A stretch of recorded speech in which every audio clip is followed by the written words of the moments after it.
August in Banff is stunning. It's warm, vibrant, and packed with unforgettable experiences, but it's also one of the most popular months of the year. In this episode, I'll walk you through what to expect, what to pack, and how to make the most of August in the Rockies. Hey friends, it's your host, Salim Brewer. Before we jump into today's episode, I just want to say a quick thank you. This podcast recently passed over 10,000 downloads in just 90 days, and honestly, I am blown away. Whether you're planning your very first trip to Banff or you've been daydreaming about turquoise lakes and alpine views, thank you for being here. If you found the podcast helpful and want to support it, I've created a page at travelbanffcanada.com/support where you can say thanks and download my free Banff restaurant guide. I've packed it with local favorites and great spots across Banff, Canmore, Lake Louise, and Jasper. All right, now let's get into what to expect in Banff this August. So my family just got back from 4 weeks in Peru and Bolivia, and we are so excited to spend the full month of August back home here in Canmore and in the Rockies. We typically travel for longer in the summer since it's the only time that the kids are off school for such a long period of time. But this year we decided to spend a little extra time at home and fit in a full week in Jasper. Now, while August is one of the busiest months around Banff, it's one of my absolute favorites, and not just because my birthday is in August. The weather is warm, the lakes are a surreal shade of turquoise, and every activity is in full swing. It's been pretty good for mosquitoes so far this year, but if they've been bad, they'll typically start tapering off in August. As for crowds, it's also when families are wrapping up summer vacations, so demand is sky high across the board, from shuttles and tours to restaurants and trailheads. But don't let the crowd scare you off. With the right prep, you can still have an incredible and surprisingly peaceful August trip. I'll walk you through exactly how. First, let's talk about the weather in August because I always get asked about the weather for every month. August is true summer in the Rockies. Daytime highs hover around 20 to 25 degrees Celsius, with occasional hot days hitting 30 degrees. Nights cool off nicely and mornings are still crisp, perfect for those early hikes or sunrises at Moraine Lake. August tends to be a drier month than July, but we do still get some thunderstorms. Usually they'll roll in the afternoon, but won't stick around long. You'll still want to bring a lightweight rain jacket and something warm for mornings and evenings. I always carry a fleece or warm layer in my day pack, even when it feels hot leaving the house. As I've said many times before, the weather in the mountains can change quickly.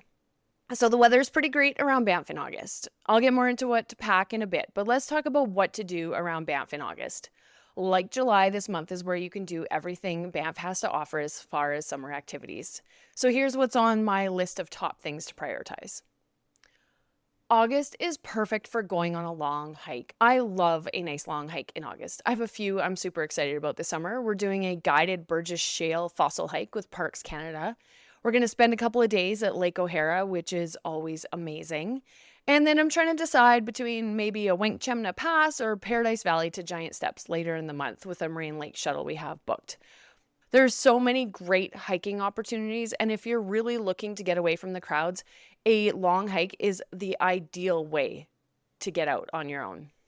Next on the list is hiking to a tea house. Now, obviously, hiking to a tea house is big on most people's lists, so this can be your nice long hike, although it will tend to be a little bit busier. Lake Agnes or the Plain of Six Glaciers both leave from Lake Louise and really are a perfect August hike. Lake Agnes is shorter, but it's going to be busier. If you want slightly less crowded, get an early start on Plain of Six Glaciers.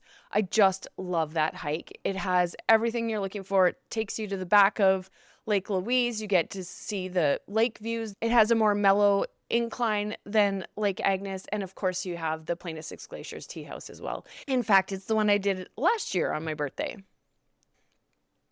Other things that should be on your list for August is canoeing on a glacier lake.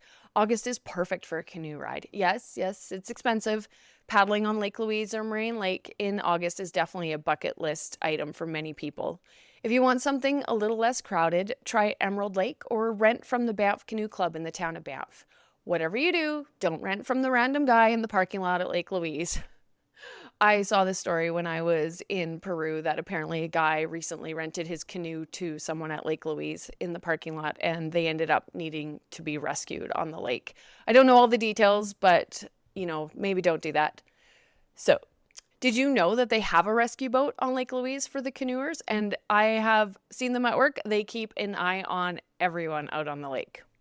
Next up for August things to do, ride the gondolas. All 4 summer gondolas are open as you would expect. The Banff Gondola, Lake Louise, the Mount Norquay Chairlift, and of course Sunshine Meadow is my favorite. Each one has a different vibe, so my pick for views and dining is Banff Gondola with the Sky Bistro. If you want hiking, then definitely the Sunshine Gondola. If you want quieter and even a great lunch, then Mount Norquay Chairlift is good, and Lake Louise is perfect for great views, a great meal, and a hike. Now, what about for my more adventurous friends? You should try something like the Via Ferrata, canyoning or whitewater rafting. August is ideal for these high adrenaline activities. The Norquay Via Ferrata routes are dry and sunny. Rafting on the Kicking Horse or in Kananaskis is a perfect half-day activity. Or try something completely new but incredibly fun like canyoning. I'll link to all 3 activities in the show notes. Of course, one of the reasons a lot of people travel to this area is to go wildlife spotting. August is prime berry season, which means bears are hard at work fattening up for the winter. You'll often see them with their heads down, focused on eating as much as they can, sometimes right near the trails, and that's why it's extra important to be bear aware this time of year. Hike in groups, make lots of noise regularly. You really want to avoid surprising the bears, and always carry bear spray and know how to use it. Obviously, zoom lens for photos so you can keep your distance from all wildlife, including those elk and deer and sheep. Safe wildlife viewing helps protect both you and the animals. Continuing on with our list for August is to see the last of the wildflowers. One of the top reasons I'm so excited to spend more time at home this summer is for the wildflowers. Timing for them is typically around mid-July to mid-August, and even if I catch the tail end of them this year, I'm happy. Great trails to hit are Helen Lake, Healy Pass, and Sunshine Meadows. They'll still have some wildflowers in early August, though I'd probably go sooner rather than later if you have that chance. August is also a great time to hit the road in the Canadian Rockies, especially along the Icefields Parkway. Clear roads, glacier views, turquoise lakes, and tons of scenic pullouts make it an unforgettable drive. And don't just stay in the car. This is a great time to even get on to the glacier.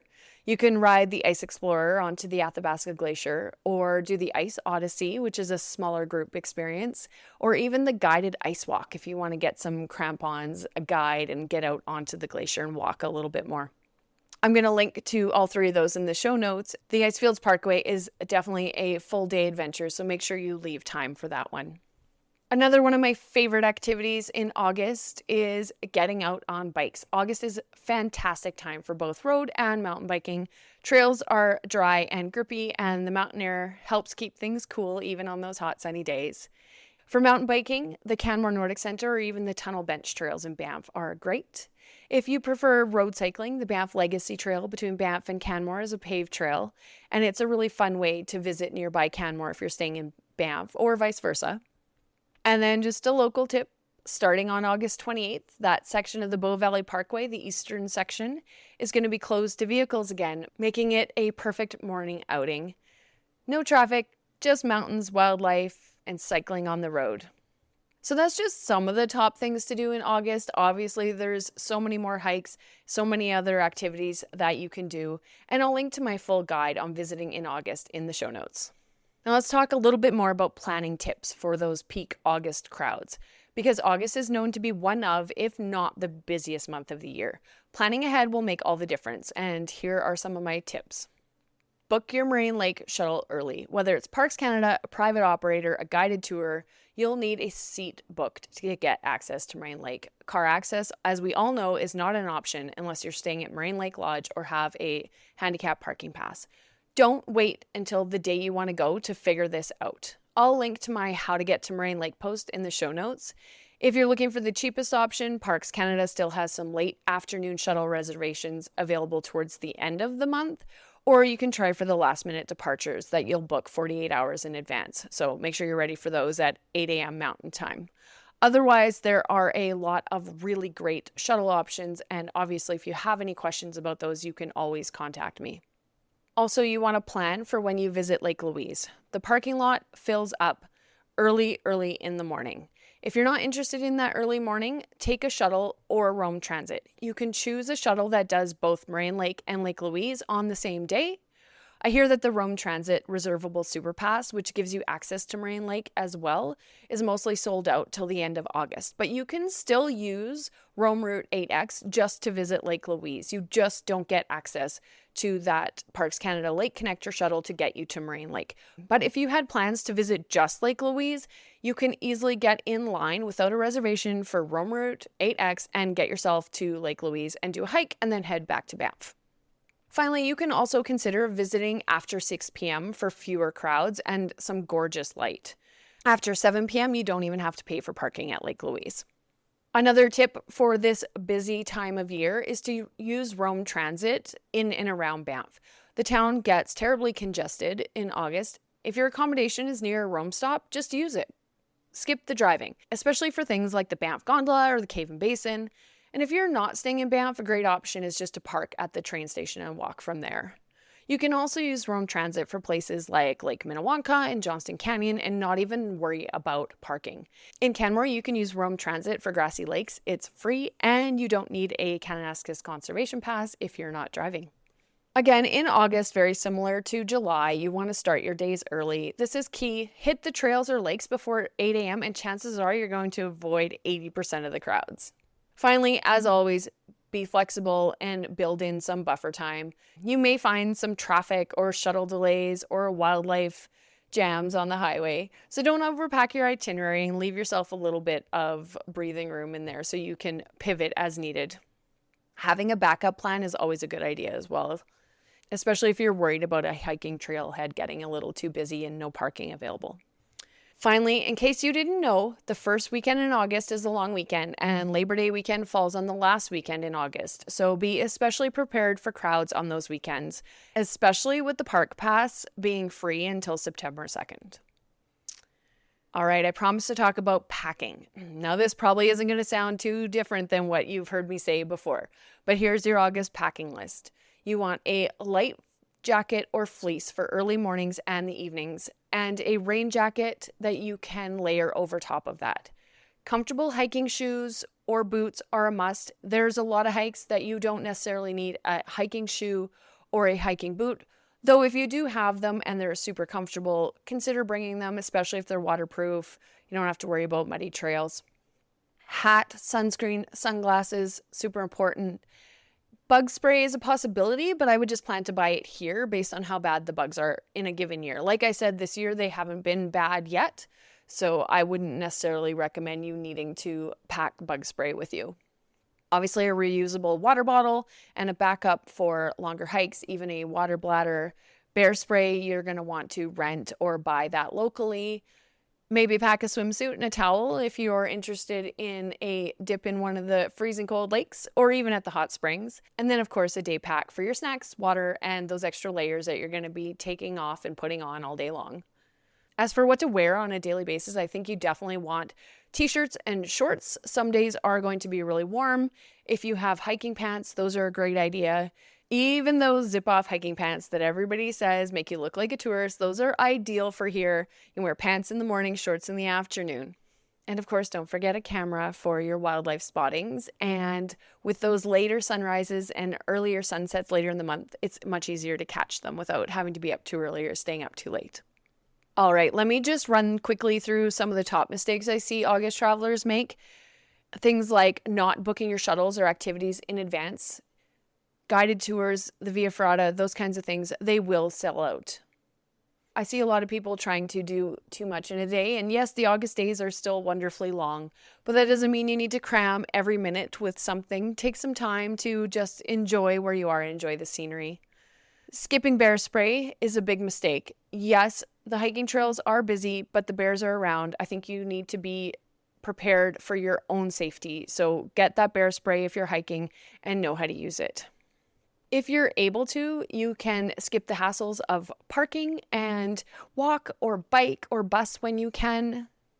And then, of course, don't miss the surrounding parks. Yes, everybody knows about Banff. We all know about Lake Louise and Moraine Lake. But Yoho, Kootenay, and even Kananaskis are quieter and just as beautiful. So don't limit yourself to Banff alone. All right, let's get into the listener question. So I skipped it the past few podcast episodes, But this past week, I asked my Facebook group what questions they had about visiting Banff in August, and I wanted to just quickly highlight some of the most common themes to give you that local scoop. So let's start with clothing, because a bunch of people asked, and people are just not sure what to pack. So I've already mentioned it. August is warm during the day, mornings can be chilly, so you want to think layers. You want to bring some shorts and t-shirts for midday, but also pack a fleece and some pants, rain jacket. Just last week, we were hiking in 11 degrees Celsius, so we all wore pants and hoodies and rain shells, which ended up being perfect. We were a little warm on the hike as we were moving, but as soon as you stop, you cool down really fast. So it's still important to have those extra warmth layers that you can throw in your day pack if you don't need them. Transportation and parking is always another big question. So one of the members asked about where to park when visiting the Banff Gondola and downtown. My go-to recommendation is to park at the Banff train station. It's free and it's a large lot, and you can walk or take Rome Transit. Another question about transportation and parking was if you needed reservations for any of the other Rome Transit routes, and the answer is no. The only route that actually takes reservations is the Route 8X to Lake Louise. Next up came a question about teen-friendly activities, and I do really love these questions. Teenagers are usually up for things that are a little bit more adventurous and maybe less of, a hike every single day. So I suggested the Via Ferrata, and also for those adventurous teens, I would recommend canyoning or the Canmore cave tours, or whitewater rafting is great. One of the members also mentioned that they're planning to visit the popular places like Lake Louise and Moraine Lake in the late afternoon instead of trying to beat those early morning crowds. And honestly, I think that's a great strategy, especially for teens who maybe sleep in more in the morning and want to be up later at night.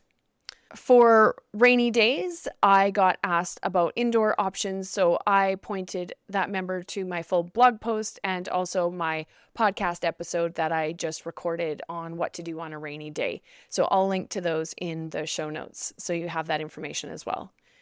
And then a few other quick answers about August was just whether or not the northern lights are visible, which they can be, but it's just so hard to predict. So you just never know. And it's best to just have an app like the Aurora app or join a group like the Alberta Aurora Chasers to help you get that information. A member asked about bear spray and where it could be bought to get some money back if it was returned. The only place I have heard of that does that is the Banff convenience store, where if you return it unused, you will get a portion of your money back. Otherwise, renting is always a great option. Other questions I got were about stroller-friendly trails. I know a lot of people are coming with their babies and toddlers. So you can try the Bow River Trail in Banff, the paved section of the Lake Minnewanka Shoreline Trail, the Lakeshore Trail at Lake Louise, the trail to Takaka Falls, the flat side of Emerald Lake, or any of the paved pathways in Canmore. The final question that came up was whether or not a national park pass was required, and they are not required in August of this year. They are free until September 2nd, so you can enter into Banff National Park, Jasper, Yoho, Kootenay, any national park in Canada without having to get a pass. Of course, if you're going into Kananaskis or doing any hikes just outside of Canmore, like Grassy Lakes or Howling Peak, you do still require the Kananaskis Conservation Pass. And finally, if you're feeling overwhelmed like one of the member who's planning a 2-week trip across Banff, Lake Louise, and Jasper, know that you're not alone. I offer one-on-one consults to help people just like you figure out where to go, what to book, and how to make the most of your time here. So thank you again to my Facebook group members who submitted questions, and I'll keep featuring more of them in upcoming episodes. Thanks so much for listening to this episode of the Banff Travel Podcast. If you got value from this episode, do me a favor and make sure to follow the podcast so you don't miss the next one. It's free, it helps the show, and it keeps you in the loop. I'd also appreciate if you left a review. If you'd like to support the podcast, I now have a page where you can say thanks, send a tip, or grab one of my downloadable guides. You'll find it at travelbanffcanada.com/support, and I appreciate every single bit of support. It helps me keep this going where I can help travelers like you make the most of their trip to the Canadian Rockies without the stress or overwhelm. And if you have a question you'd like me to answer in a future episode, head to banfftravelplanning.com/podcast and send it in. Until next time, happy trip planning, and I'll see you out on the trails.